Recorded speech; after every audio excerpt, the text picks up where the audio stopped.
Calais Campbell here on the Rich Eisen Show after handling the business like that. How are you, Calais Campbell? I'm doing fantastic. How you doing? I am doing fine. Again, I'm sure. Did they say that to you after you were acquired?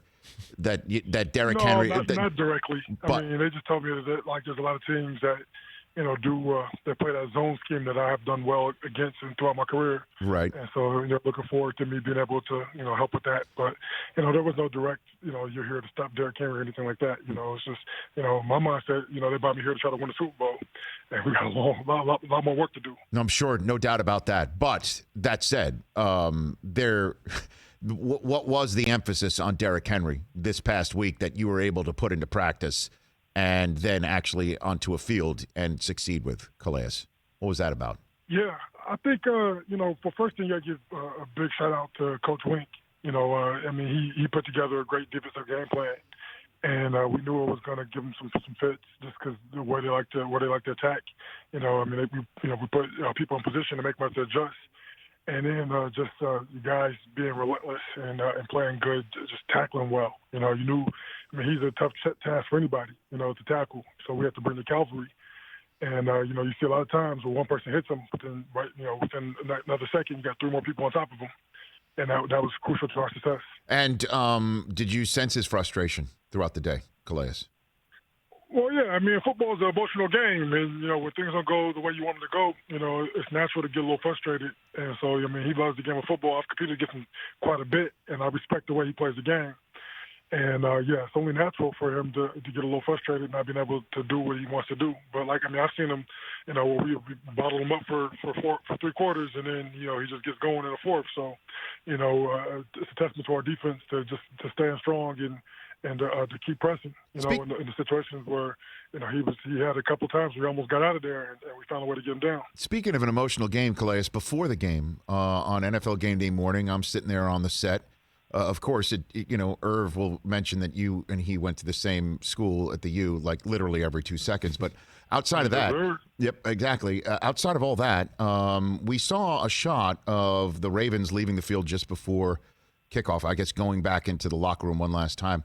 And you seem to be barking at somebody. You seem to be. We saw that on camera. Were you? I don't know. Were you barking at somebody on the Titans or trying to rally your teammates? What was that one about, Calais? It was. It wasn't like it looked probably worse. I seen the video and it looked worse than what it really was. Right. But I was definitely talking, but it was more in the sense of like we're here today. We're coming. With everything we have. Y'all better be ready. This will be a battle. But it was more for my own teammates just to let them know.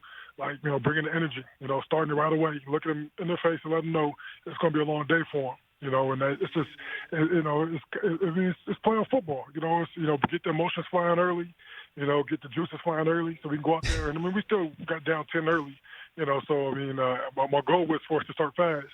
But the good thing was is nobody panicked. We just kept playing good football. But yeah, my whole goal was just to get it sparked early, get the energy and the momentum sparked early. So, it was a general message for anybody with an earshot. It was not directed at anybody with a T on the side of their helmet. I was talking to the Titans, okay. But I was saying it in the sense of for my teammates to hear, in the sense of that we're ready, and that it's going to be a long day for you. We're coming with everything we got.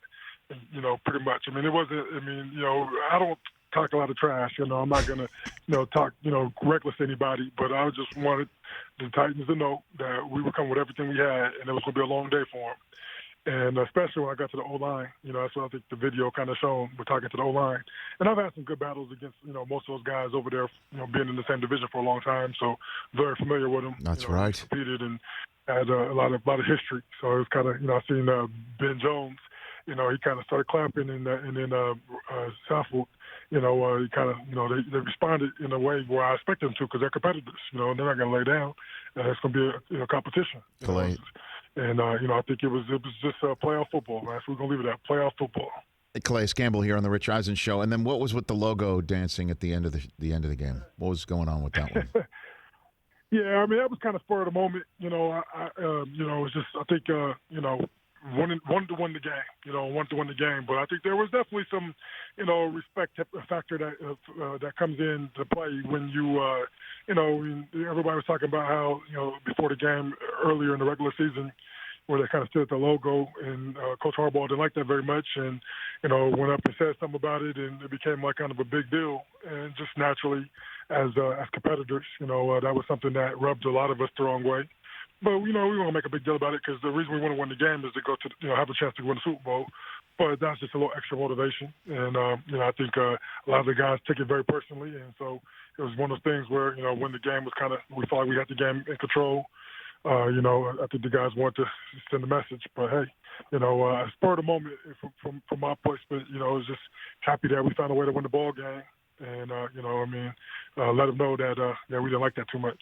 Six-time Pro Bowler Calais Campbell here on the Rich Eisen Show. So where did things turn for this team? When was the moment?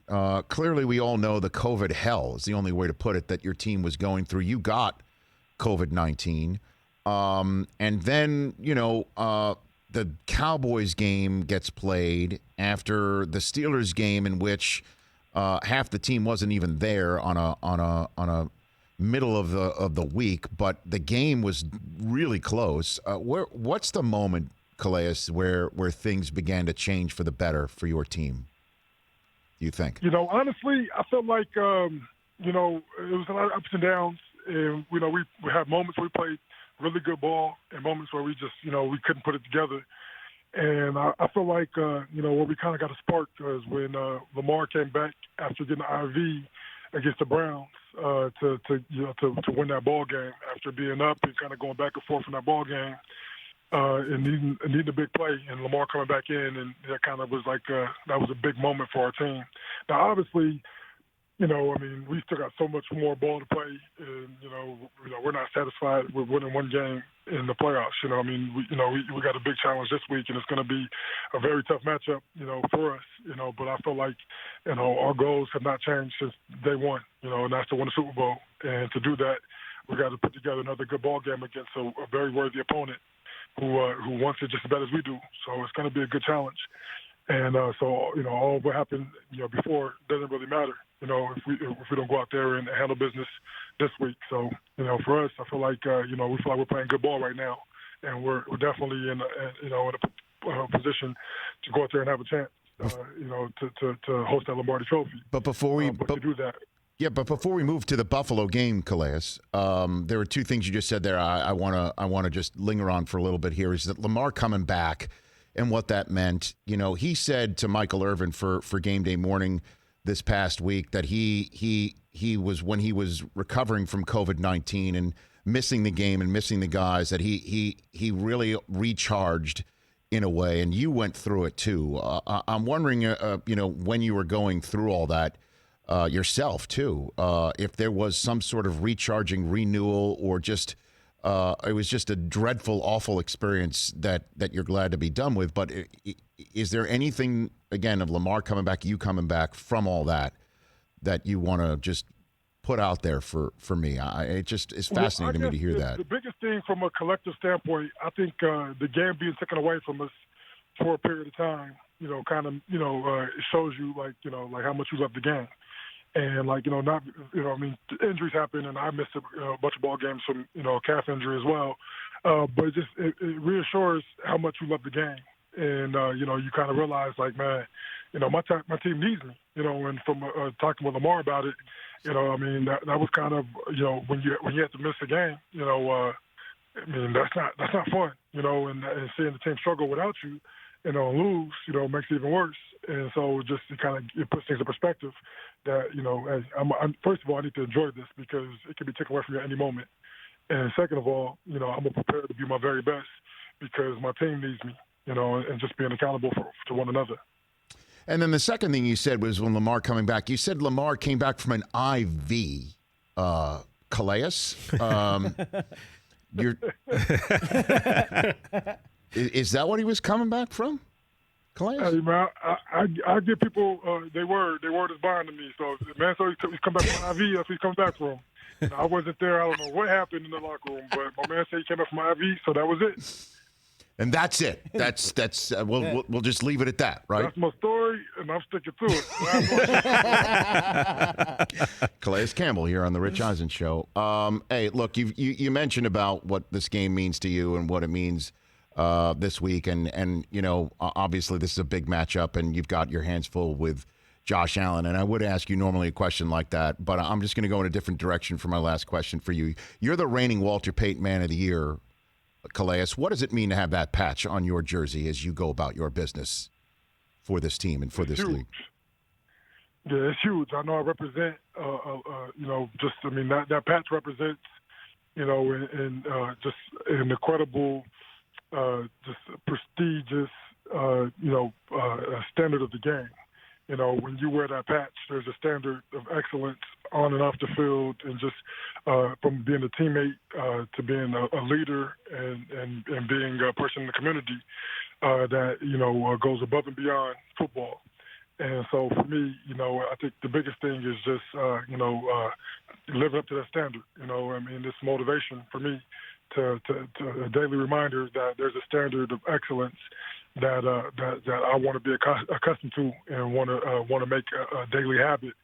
And so, you know, I mean, it's both, you know, being a great teammate and being accountable and living up to it on the field, but also, you know, never forgetting about, you know, just the power that God blessed us with off the field as athletes, and making sure that, you know, I'm keeping everything in perspective, because football is a beautiful game, but it is a children's game, and it's a game that, you know, it's a job, and I love it with all my heart.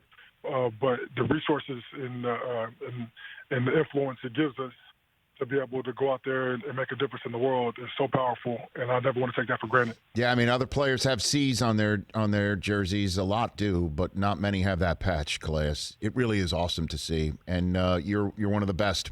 Good luck against Josh Allen. You know you have your hands full, right, with that guy? Yes, sir. It's going to be a great challenge. I appreciate you, though. You bet. You take care, Calais. Thanks for the call. Take it easy. Right back at you. That's Calais Campbell. Hey, you watched all the way to the end. Thanks for that. Watch more right here.